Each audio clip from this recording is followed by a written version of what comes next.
Erica, and I'm going to tell you a little bit about Vermont's food system today. So Farm to Plate is a 10-year plan for strengthening Vermont's food system. And as you know, Vermont, I would imagine you would know, Vermont is a tiny little place, and I apologize for the U.S.-centric map here, but it kind of proves my point on how little Vermont is, which certainly sets the context for some of the work we're able to do, partly because of our size. So Vermont Farm to Plate started in, it was 2009. The Vermont legislature wanted to see a more coordinated approach to our food system, and so they asked the small nonprofit where I work, the Vermont Sustainable Jobs Fund, to develop a plan with the input of many Vermonters. So there was sort of three overarching areas: jobs and economic development, access to healthy local foods, and then there was sort of an environmental component. The most important component to the legislature was really the jobs and economic development. So that's just for you to know going into this, that was definitely the legislature's the biggest focus of what the legislator wanted the plan to address. So we reached out to many Vermonters and over a 2-year period developed a very comprehensive food system plan, and it's a 10-year plan. We looked at the whole food system. I'm sure you in British Columbia do as well, sort of take a food systems approach that's sort of a soil-to-soil approach that looks at farming inputs. And actually, I think I can show my cursor here. Looks at farming inputs through production, processing, wholesale distribution, retail distribution, consumer demand, nutrient management, and sort of close the loop between nutrient management and farming inputs. Another way to look at that is this next slide, which kind of has a little bit more of a portrayal of a value chain and really a lot of different components along that value chain. So clearly food systems are complex. We also looked at all of these cross-cutting issues that are down here on the bottom, and they are not labeled, but it's energy and technical assistance, labor, education, food access, financing, regulations, and leadership. So those are some of the support systems that support that value chain and are some cross-cutting issues to the food system.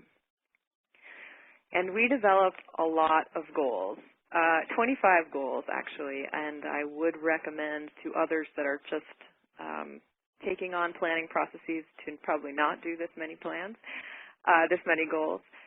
There's a lot here, and they vary from sort of very targeted goals around local food consumption increasing to broader goals around farm profitability and food access and food security. So some very big, lofty goals as well as very targeted goals. And we have metrics for each one of those. I'll talk about that in a minute. So the plan, it's a very long plan. It is many hundreds of pages. It's nearing 1,000 pages. It's very comprehensive.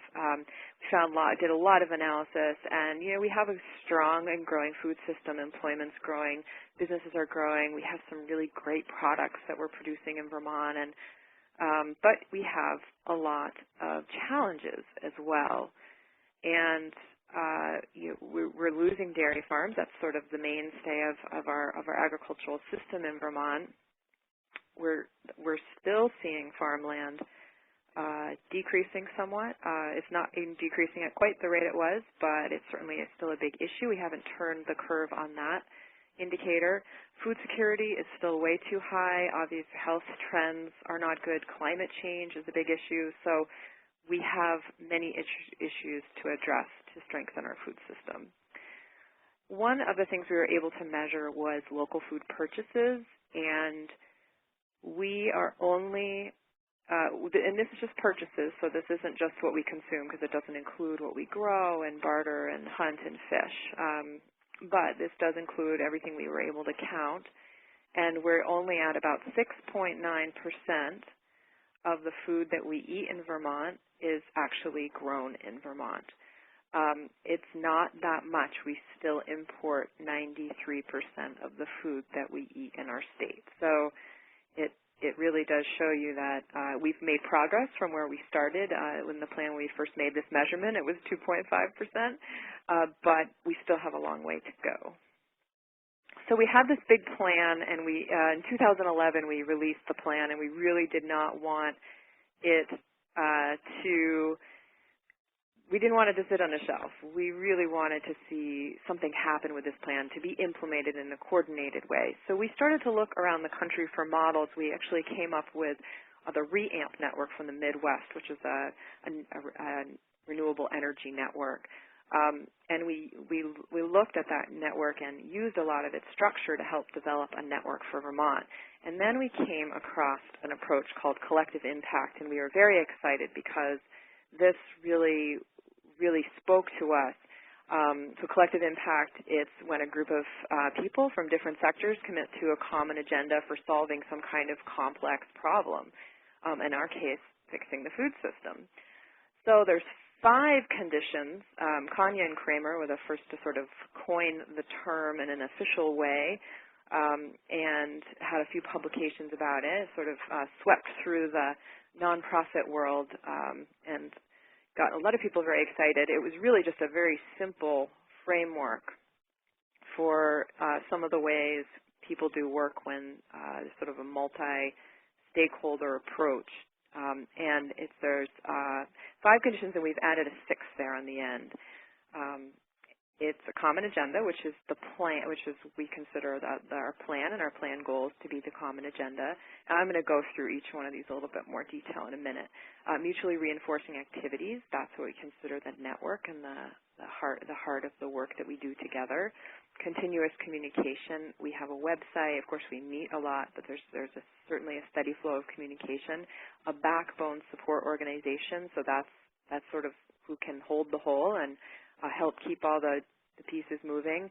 A system of shared measurement, which is actually very hard. I'll speak more about that as well. And then finally, funding, which enables a lot of this work to happen. So I'm just going to go through each of these 6 conditions and talking a little bit about, what we are doing around these. So the first, common agenda. Really, the process is hugely important, and I'm sure some of you are planners, and the process of coming up with a plan is so important because there's that shared buy-in, having a good design, and in the planning process, really thinking about building relationships and trust. It really is so much about that. I think more than the data and the actual plan itself. It's so much about the shared vision that people can come up with together. So we had a lot of buy-in, fortunately, for the Farm to Plate strategic plan, but certainly it's really it's the process that kind of gets you aligned. The second is mutually reinforcing activities, and that is the Farm to Plate network, and that's really what I like to consider the living embodiment of a plan. It's like a plan moving into action, and people. One of the things the Farm to Plate network has been able to do with all the different groups is provide a forum for people to come together and continually in real time and over a series of a given year to continually assess where the food system is. So how, looking at data, but looking at anecdotally what's going on, what are they seeing, sharing and then sharing lessons and other information, market intelligence, what have you, to be able to further hone in on the strategies and what's needed to move the dial. Another piece of mutually reinforcing activities is coordination, collaboration, and differentiation. So, for example, an organization may say, like, okay, we really, well, we're all doing this, so should we say, well, let's differentiate our activity even more, or let's come together and work on something together. So it's that high-level coordination. Another thing we like to really remember in the network is form follows function, so the structure really has to serve the need and the function of what needs to happen, and also, trying not to be too serious and building in time for some fun and learning. And so here's our structure, and this is a little bit old. We actually have a new health cross-cutting team, but the blue circles are our working groups. That's really the core of the work we do together, and they're designed around high strategy, high leverage points, leverage areas. So if we work on those areas, we can together we can move the system faster and with greater impact. The cross-cutting teams are around, and they're also very important groups. They tend to be a little bit higher elevation and not quite as action-oriented as the working groups with those little bubbles are their task forces. The steering committee is elected officials that sit at the center of this network and make a lot of the really high-level decisions. And then that bottom piece is the function of the backbone organization where I work at, and sort of holding the whole and helping the pieces come together, but not making all of the decisions. It's a very decentralized approach to what we're doing in the network. And then the third condition is continuous communication, and we, of course, have meetings, so we talk to each other a fair amount across the state. We'll have different statewide meetings, some big, some small.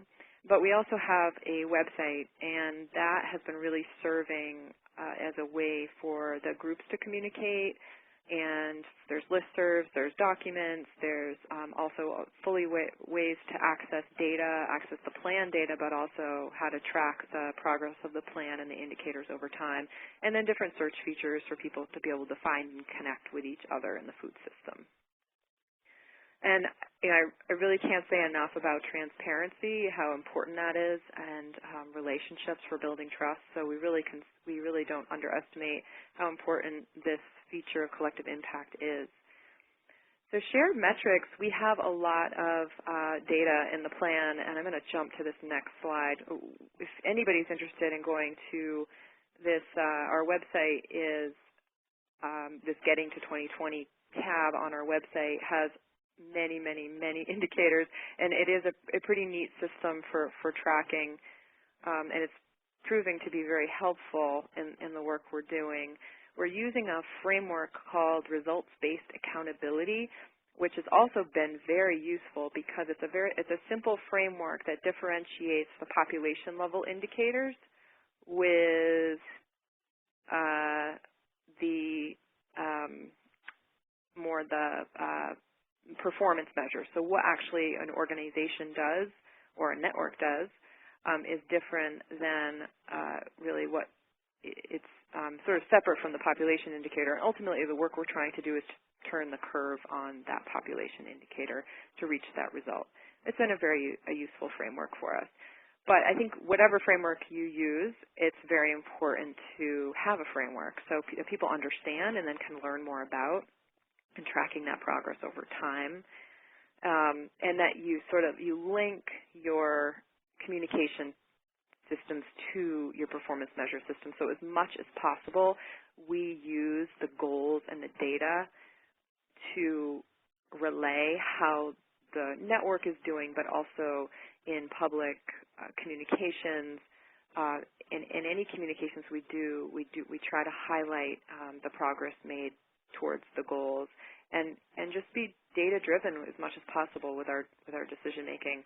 I wanted to say one quick story on trust, and trust specifically with metrics. It's been a really important aspect of the work we're doing with metrics, because when you have the high level population metrics, it's not terribly difficult to do. Of course, it's hard to track down the data, and there's different data sources, and you have to visually display them so for people to understand. But when it gets down to the performance measures and sharing that information that is about your organization or even your business sometime, you do need a high level of trust to be able to share that information. And early on in the network, we didn't necessarily always have that trust. And we had one example where there was a meat processing task force, and it was really essential for them to be able to share some of the meat processors to even share some of their industry metrics so we could improve the overall industry and the system. And it was just it's a really hard thing to do, but after several years of getting to know each other, and there was that level of trust built, and there was more information sharing being built. And we're starting to see that with other groups as well. Even some of the nonprofits have been very hesitant to share their information, and people have different frameworks of measuring, and program evaluation is not something everybody wants to share, but it is, if you're trying to understand how collectively all of these organizations are making a difference on the greater food system, it is important to be able to share some of that information. So this is sort of the backbone is what we do, and it's a lot of network administration and fundraising and sort of just that logistics support. We also do offer professional development opportunities for the network leaders. We have a very decentralized leadership where we don't just raise funds for us as a backbone organization, but we raise funds for other network leaders, so we pay stipends. We really try as much as possible to decentralize the leadership around the state and amongst various organizations.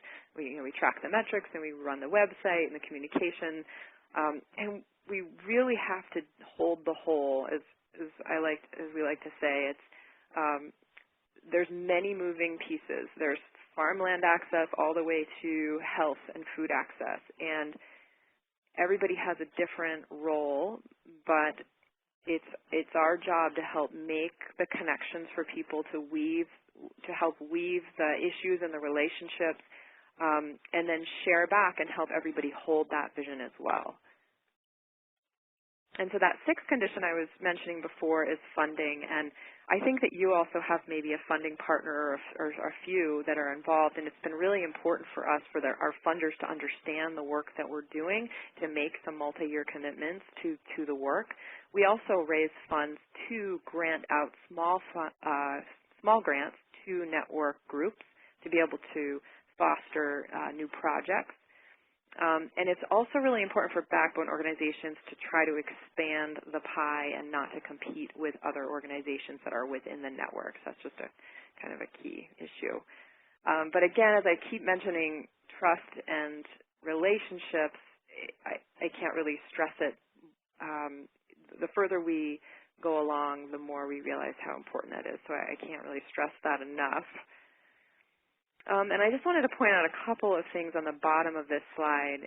Is breaking down silos and building trust across these areas. So across the value chain, so from producers, all the way to consumers, but across organizational sectors, so private for-profit, nonprofit, as well as government agencies, and then across issues and policy domains, so folks working in health and folks working in agriculture and economic development and environment, all coming together, there does need to be a lot of integration amongst those policy domain sectors. So my last slide is just a couple of lessons learned from Farm to Plate, and I think I've probably mentioned many of these on here already, so I'll just sort of reiterate. Shared ownership and decentralized decision-making is really critical when sort of doing a food system network or a network of any kind. I know it's been really important in Vermont to foster that feeling that there isn't one entity sort of leading this, and that the network is a place where everybody feels ownership in, and really being able to hold the whole and be a systems thinker, understanding complex systems and connecting the dots for people and actually connecting people as well.